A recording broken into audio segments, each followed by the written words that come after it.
Alors, ça y est, j'ai dépassé 400 abonnés. Yes! Oh, je veux dire, hurrah. Ça y est, merci mes amis, merci mes amis. Voilà, je suis très contente. D'autant plus que, il y a quelques jours, une personne extrêmement, on va dire, galante m'a dit que des filles comme moi, il y en avait plein. Enfin, je dis, il y en avait plein sur Internet, des femmes russes qui vivent en France et qui racontent des trucs sur la Russie. Et c'est vrai. Il y en a, moi, je vous en mets donc d'ailleurs d'où il y a les filles très bien.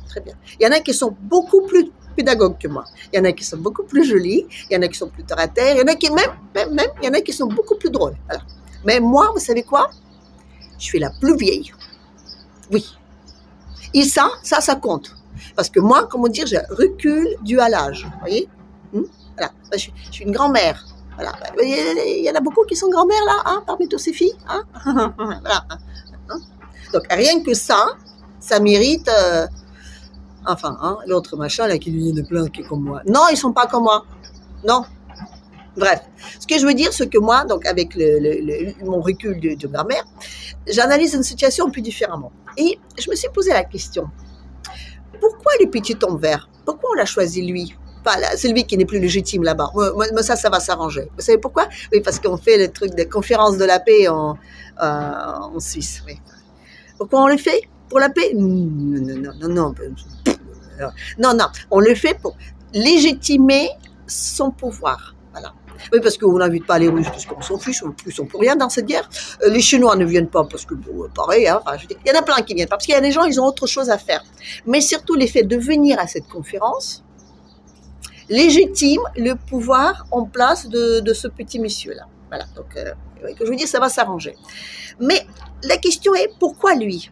Pourquoi on l'a choisi lui? Parce que Porochenko, c'était un russophobe, parfait. On écoute ces débats. Je dis, les petits tons verts à côté, c'est de la gnignotte, quoi. Et en plus, il s'est fait élire en disant, oui, je vais rétablir la paix, blablabla. Bon, lui, il dit n'importe quoi. Il ne faut pas faire attention à ce qu'il dit. Mais quand même, je veux dire, Porochenko, lui, c'était un vrai russophobe. Et c'est d'ailleurs, vous savez, aujourd'hui, ça fait 10 ans, anniversaire, qu'on commençait à bombarder Donetsk. Le Donbass, on commençait à bombarder aujourd'hui. Et pas bombarder juste pouf. Non, je dis, il y avait des avions, des chars, des gros machins qui explosaient comme ça. Oui, les gens le savaient. Ouais, mais c'est des Russes, alors, on s'en fout. Mais ce que je veux dire, ça fait 10 ans. Donc, c'était à l'époque de Porochenko. Le Porochenko qui disait d'ailleurs, sans brancher, aux journalistes que c'était faux. Il y a des journalistes qui lui disaient, mais si, on sait qu'ils vont bombarder. Il me dit non. Si, elle disait non. Si, elle disait non, parce que nous sommes un pays civilisé, européen et démocratique. Donc, voilà. Encore une fois, il y a déjà 10 ans, on disait quand on était civilisé, démocratique, bon, aussi européen, mais bon, je ne sais pas s'il était vraiment européen, mais en tout cas, je veux dire, ça nous donne tous les droits. On peut bombarder qui on veut, on a les droits de bombarder qui on veut parce qu'on est civilisé et démocratique. Voilà. Alors, les Palestiniens, allez, circuler, il n'y a rien à voir. Hein. Voilà. Mais encore une fois, je veux dire, pourquoi on l'a pas gardé, quoi? Pourquoi est-ce que le Dieu a décidé autrement? Ben, moi, j'ai une petite idée, vous voyez?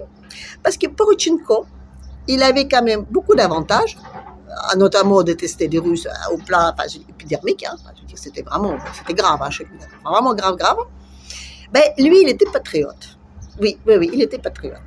Et moi, je vous donne un exemple. Quand les super Saakashvili, donc les grands présidents de Géorgie, Sylvie donc qui a mis la Géorgie, mais à mal, puisque j'ai un copain qui allait en Géorgie il y a quelques jours, il m'a dit, tu sais, le salaire là-bas, je veux dire, avec quoi les gens essayent de vivre dans leur pays donc démocratique, civilisé et bientôt européen, hein, 200 € par mois. Voilà, 200 € par mois, c'est avec ça qu'ils vivent.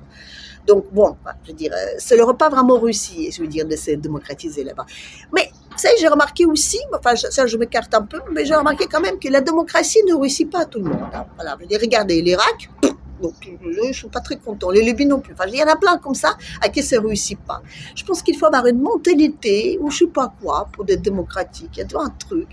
Parce que, bon, je m'écarte. Je reviens donc à mon Porochenko. Ben, quand Saakashvili, le super Saakashvili qui a complètement mis à sac son pays, Et à l'aide de qui? Des Français, Cocorico, voilà. Il y en a un qui était son bras droit et maintenant qui se représente donc aux élections, là, européennes, et qui met la photo de l'autre en train de dire oui, on a abandonné la Géorgie, encore heureux qu'on l'a abandonné. Ça va peut-être les permettre un peu, hein. Mais bon, quand je veux dire, c'est Saakashvili, on l'a viré de là-bas, de Géorgie. Mais parce que vous demandez, c'est quoi le rapport entre la choucroute et on l'a viré de là-bas, Saakashvili. Parce qu'à un moment donné, les Géorgiens, ils ont dit, non, mais là, quand même, il y a un truc. Donc, on l'a viré. Et on l'a mis où? Tadam! Au plan, oh, oui, au plan Ukraine. Voilà. Il était, je ne sais plus quoi, responsable de je ne sais plus quelle zone. Je crois qu'on l'a mis en tant que responsable de l'oblast d'Odessa. Ouais, bah, en plus, il avait la mer, le soleil, tout ça. C'était cool. Mais il était là aussi pour un peu mettre en place les bonnes stratégies qui ont déjà fonctionné donc chez lui. Voilà. Et donc, on le verrait de là-bas, il est venu là pour ça. Et j'ai vu un épisode extrêmement brutal où Poroshenko a gueulé Saakashvili en disant « Toi, tu as déjà détruit ton pays, tu ne viens pas foutre le nez ici. Hein. Toi, tu te dégages d'ici. Toi, tu n'es même pas ukrainien, tu t'en fous de l'Ukraine, tu es là juste à la botte de l'autre. » Je veux dire, des amis alliés, là, vous voyez. Et lui, il disait, non, qu'est-ce que tu racontes? Je suis ukrainien, du que dalle. Toi, moi, je suis ukrainien. Moi, je suis plus l'Ukraine. Moi, je pense à l'Ukraine. Toi, dégage. Vous voyez? Je veux dire, et il a viré, hein. Oui. Mais Poroshenko a viré Saakashvili, hein. Bon, après, les petits envers, là, les élus, là, il est arrivé, il a repris. Il a repris Saakashvili. Je crois qu'il maintenant, il a plus ou moins attaché de l'Ukraine. Enfin, il est redevenu ukrainien, Saakashvili. Voilà. Et en plus, il a un nom hyper ukrainien, donc ça passe très bien. Voilà. Mais ce que je veux dire, vous voyez, Poroshenko, il était patriote. Voilà. Il détestait les Russes, d'accord, ça je l'accorde, mais il était patriote. Il pensait à son pays. Il disait non, ils s'en foutent. Et je pense qu'on l'a mis là parce qu'ils s'en foutent. Voilà. Ils s'en foutent de son pays. Ils s'en foutent. Les Ukrainiens, ils s'en foutent de tout ça. Et on a choisi un mec en sachant exactement, et pertinemment, que lui, il s'en foutra d'envoyer des gens au front. Poroshenko ne l'aura pas fait. Non, Poroshenko, non.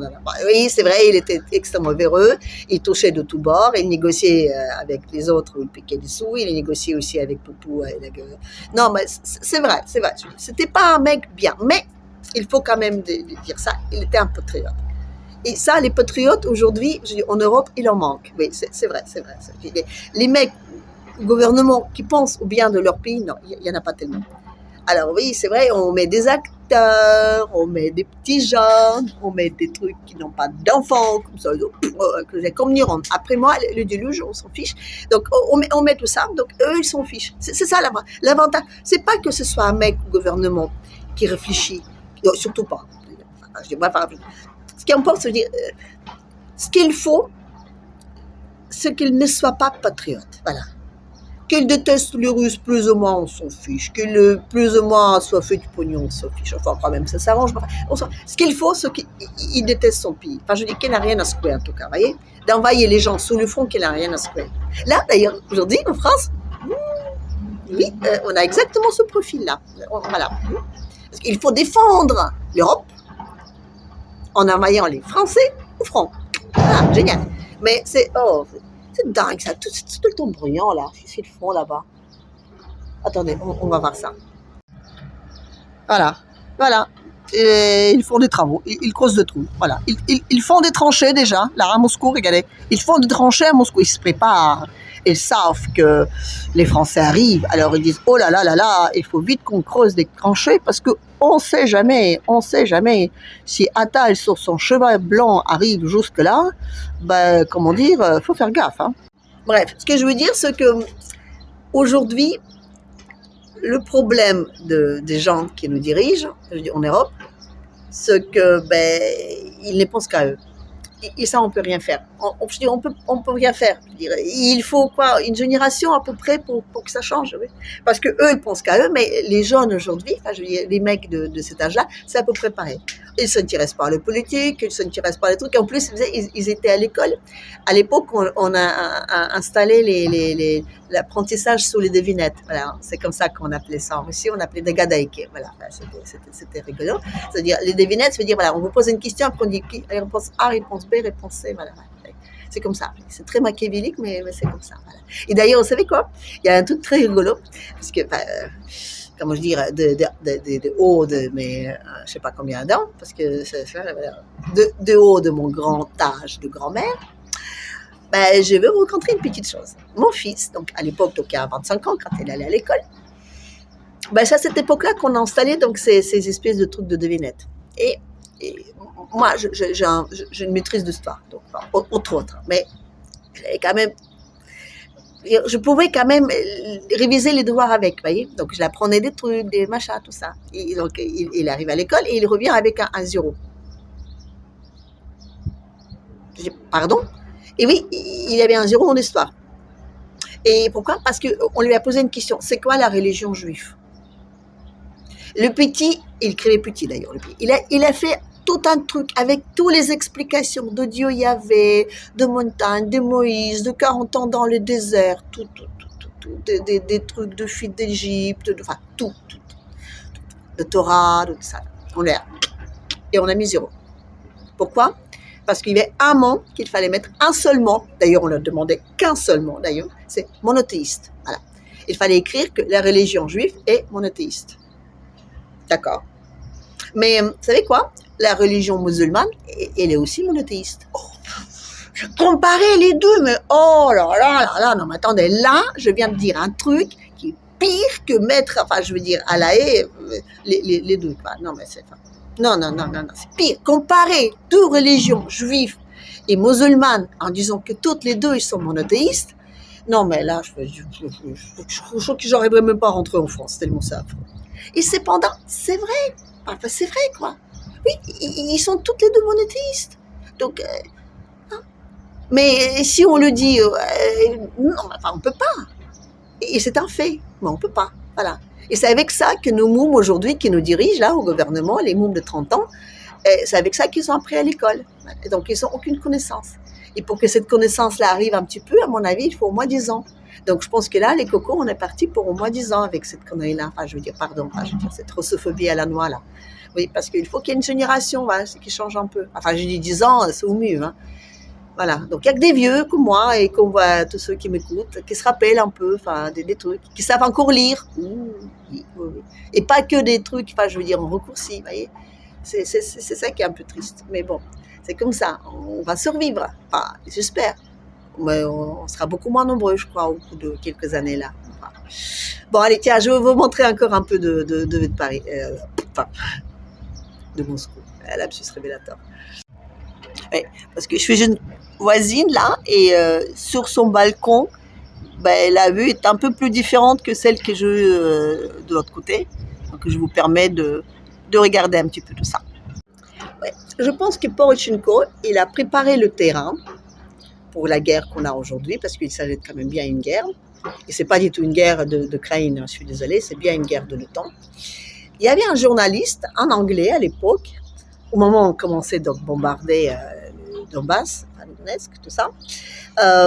Il a écrit que ça a été fait exprès pour contraindre les Russes de réagir. Voilà. Parce qu'on dit que quand on va commencer à bombarder la population russe, parce que je me rappelle quand même les Ukrainiens qu'on est en train de dire oui, il faut le sauver et tout, enfin que c'est des gentils, c'est quand même en grande partie des Russes. Hein, donc c'est pour ça que je veux dire, personne ne vient réellement les aider, si je peux me permettre. Hein. Je veux dire, sinon on aura déjà eu, il y a très très longtemps, des vrais avions, des vrais chars et des vrais, enfin ça, d'accord.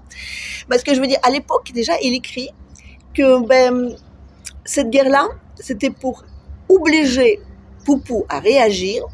Et le moment où elle va réagir, donc à rentrer les troupes en Ukraine, on pourra avoir une légitimation de commencer une vraie guerre avec les Russes. Voilà. Donc tout ce qui se passe là maintenant, c'est pour avoir une légitimation de bombarder les territoires russes, affaiblir la Russie.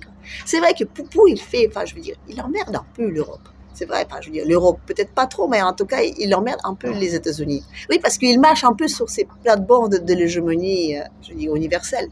Et ça, ils n'aiment pas ça. Non, mais c'est vrai, depuis 30 ans, ils pensent que c'est eux qui dirigent le monde. Non, mais vous vous imaginez, là, d'un seul coup, on vous dit, c'est bon, là, ou pas, non?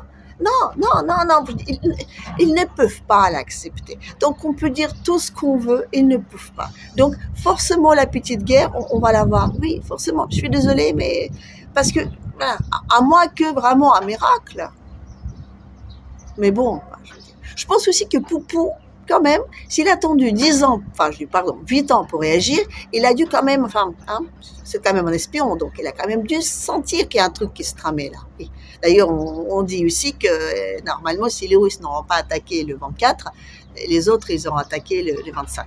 Enfin, ça, après, c'est des on dit, hein. On dit aussi qu'il n'y a pas de toilette ici, donc voilà, on ne peut pas réagir sur tout ce qu'on dit. Mais quelque chose me dit que cette guerre, qui a pris quand même 8 ans pour se préparer, elle ne va pas s'arrêter tout de suite. Et ça, c'est très dommage, c'est très dommage. À moins que, encore une fois, Poupou, qui savait à peu près qu'il y avait un truc qui se tramait, a bien préparé son jeu aussi. Et peut-être qu'on aura une surprise. Une surprise qui va peut-être pas nous plaire, enfin, je dis à l'Europe, mais qui va peut-être un peu remettre les choses en place, et non seulement donc en Ukraine, mais aussi peut-être un peu chez nous. Parce que tous ces mecs-là qui sont là, enfin, je veux dire, ils vivent l'Europe fédérale et ils vivent nos amis alliés américains. Peut-être que, peut-être que ça va bouger un peu aussi. Quelque part, peut-être que Poupou